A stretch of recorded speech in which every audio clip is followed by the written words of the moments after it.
शोक हो जाए घर में, जीवन में, तो गीता का स्मरण करना चाहिए। अर्जुन गीता का स्मरण करते। अर्जुन प्रेयसः सख्यो कृष्णस्या विरहातुरः आत्मानं सान्त्वयामास कृष्ण गीतैः सदोक्तिभिः। अर्जुन प्रेयसः सख्यो, भगवान का वियोग कितना दुखदाई होता है। कोई किसी की संपत्ति गिर जाती है, किसी की नथिया, बाली, पैर में जो होता है चांदी वाला या लोहा वाला भी अगर गिर जाए तो देखिए उदासी छा जाती है।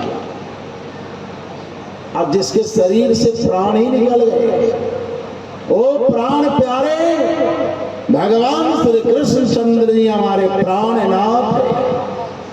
जब ठाकुर जी के चरणों में हमारा संबंध ही नहीं हुआ तो फिर जीवन का जुड़ाव कैसे हो सकता है। वो हमारे प्राणनाथ है। अब प्राणी शरीर में न हो तो शरीर तो मुर्दा हो जाता है। जीवित होने पर भी मछली जल के वियोग में प्राणांत कर देती है। सब कुछ होने पर भी धरती में उदासीनता छा गई। आज 5100 वर्ष हुआ है ठाकुर जी हमारे जीवन में थे। बहुत ज्यादा समय नहीं देते। 4,32,000 वर्ष हमारा कलयुग है, जिसमें 5100 वर्ष बीत गए। 5100 वर्ष पहले भगवान श्री कृष्ण चंद्र जी स्वयं विराजमान थे। अर्जुना प्रेयसा सख्यो कृष्णस्या विरहातुरः आत्मानं सान्त्वयामास कृष्ण गीतैः सदोक्तिभिः। गीता में जो उपदेश किया था प्रभु ने, अर्जुन उसी उपदेश का चिंतन करते, मनन करते। जब कभी जीवन में वियोग हो जाए, शोक की लहर आ जाए, तो गीता का स्मरण करना चाहिए। भागवत की कथा सुननी चाहिए। जो श्राद्ध कर्मों में भागवत की कथा सुनते हैं, गरुड़ पुराण के बजाय भागवत सुनो। वो शरीर जब यात्रा करता है, परलोक की ओर जाता है, तो उसे बहुत सुख और शांति का अनुभव होता है।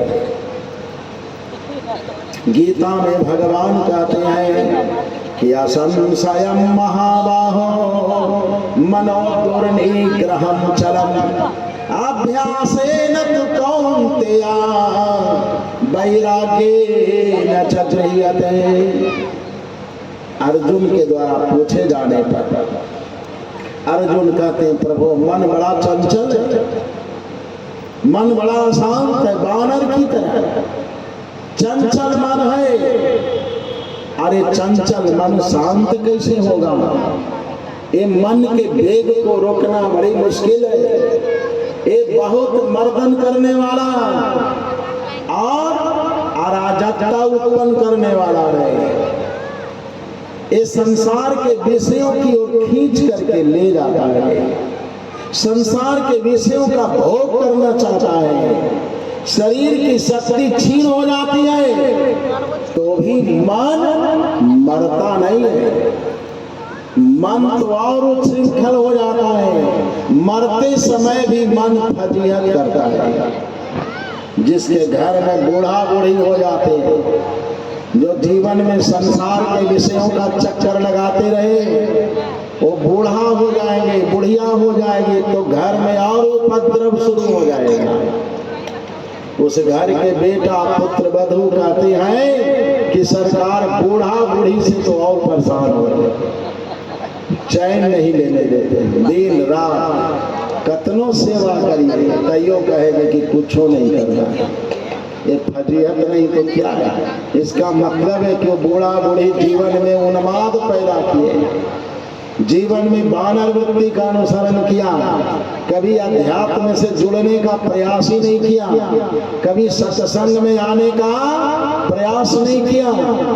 कथा जिनको जहर की तरह लगती है, और इसी मंच पर कोई नाच ड्रामे आ जाए तो मरने वाला बूढ़ा भी उस ड्रामे, उस नाचने वाली को छूट देना शुरू कर देगा। एकदम उसकी एक अलग ड्रामा हो जाता है। बुढ़ारी में नंगा नृत्य करना शुरू कर देगा। घर के लोग कहते तबाह हो गए, कोई पाकिस्तान से तबाह है, कोई अफगानिस्तान से तबाह है, और घर के लोग घर के बूढ़ा बूढ़ी से परेशान है। इसलिए कहा कि सम्मान पाना हो तो जवानी में ही सुधरने की चेष्टा करो। जवानी सुधर गई तो वृद्धावस्था स्वतः सुधर जाएगी। वृद्धावस्था में मौन रहो। यूनान के सबसे बड़े फिलोसोफर दार्शनिक कौन? सुकरात। जब भारत देश में तीर्थ यात्रा करने के लिए आए, जब गया धाम में पहुंचे, फल्गु नदी के किनारे शांत चित्त से सुकरात बैठे थे। एक वृद्ध पुरुष पर उनकी दृष्टि पड़ गई। बहुत देर से बैठे हुए देखा सुकरात ने, तो सुकरात ने पूछा, हे वृद्धात्मा, ये बहुत देर से मैं आपको देख रहा हूं, आपकी अवस्था बहुत ढल गई है। 100 वर्षों की अवस्था है, आंखों से दिखता नहीं, पैर से चले नहीं जाते, बिल्कुल जर्जर अवस्था है। लगता है कि आपके आगे पीछे कोई नहीं, आगे नाथ न पीछे पगार। क्या ऐसा है?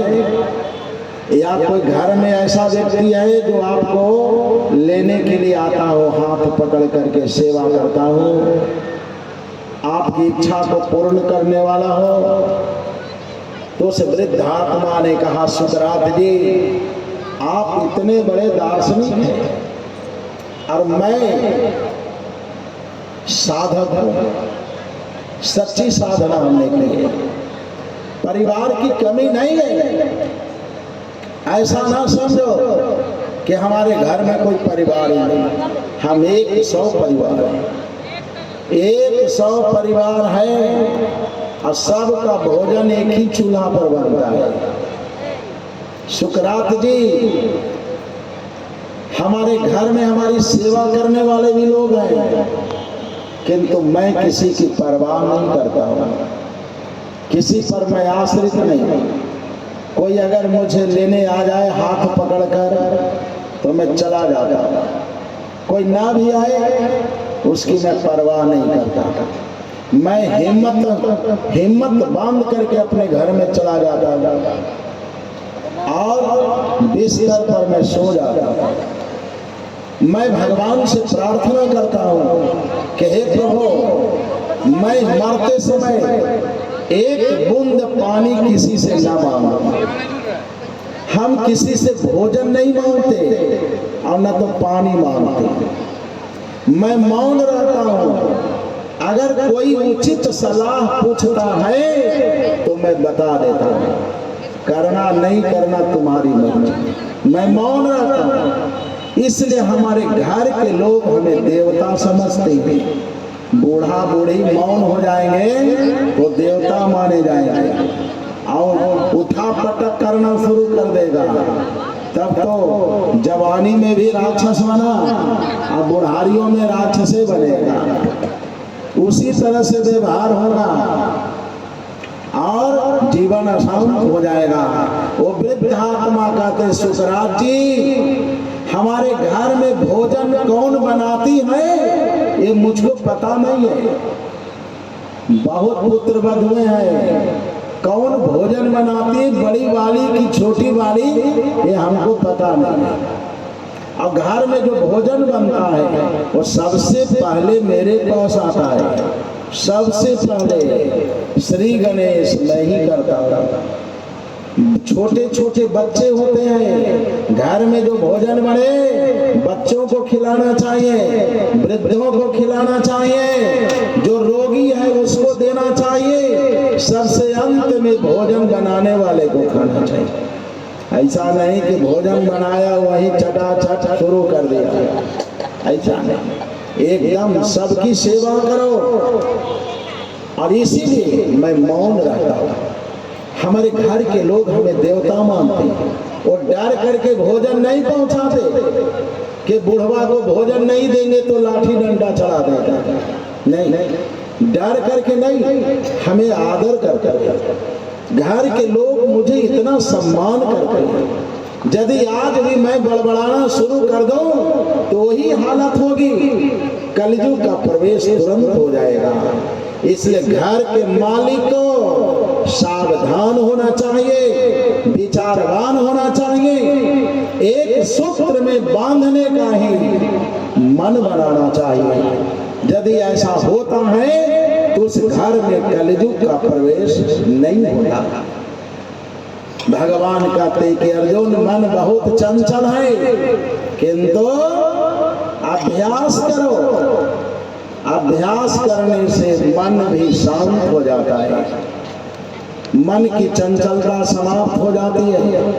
जैसे बार बार रस्सी खींचने से रस्सी का जो चिन्ह होता है वो पत्थर में पड़ जाता है, उसी तरह से अभ्यास करो। जवानी में ही अभ्यास करोगे तो एक न एक दिन मन भी शांत हो जाएगा।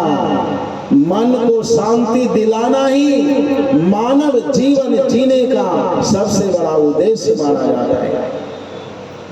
शांति को प्राप्त करो। दुनिया में साधन बहुत हैं, किंतु शांति के बिना सब व्यर्थ हो जाते हैं। इसलिए का अभ्यास करना चाहिए। अभ्यास करने से विद्या अमृत हो जाती है, और अभ्यास न करने से अनाभ्यास है विषम विद्या, विद्या भी जहर की तरह दिखने लगती है। लोग कहता है कि पढ़िए नहीं रहा, अभ्यास करो।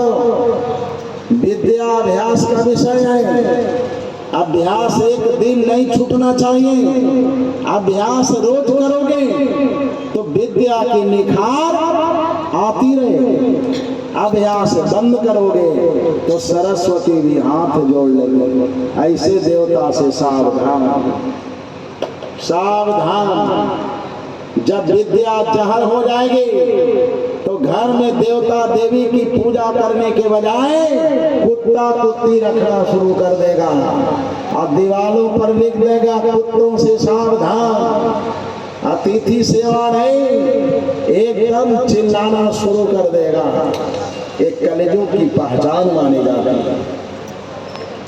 आज भी द्वारकापुरी में हमारे ठाकुर जी नित्य वास करते हैं।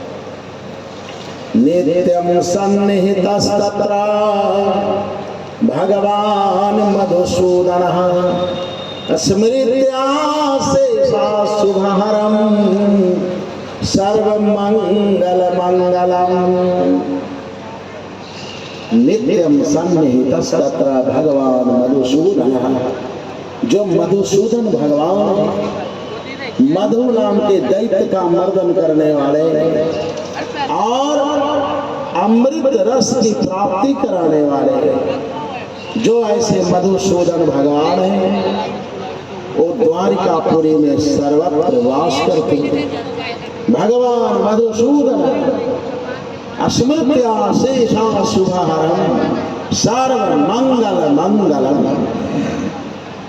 अगर जीवन में कोई अशुभ आ गया हो, कोई अनिष्ट हो गया हो, अशांति हो गई हो, तो भगवान की कथा सुननी चाहिए, सत्संग में आना चाहिए। अगर कथा सुनाने वाले कोई ना मिले तो अपने धर्म ग्रंथों का स्वाध्याय करना चाहिए।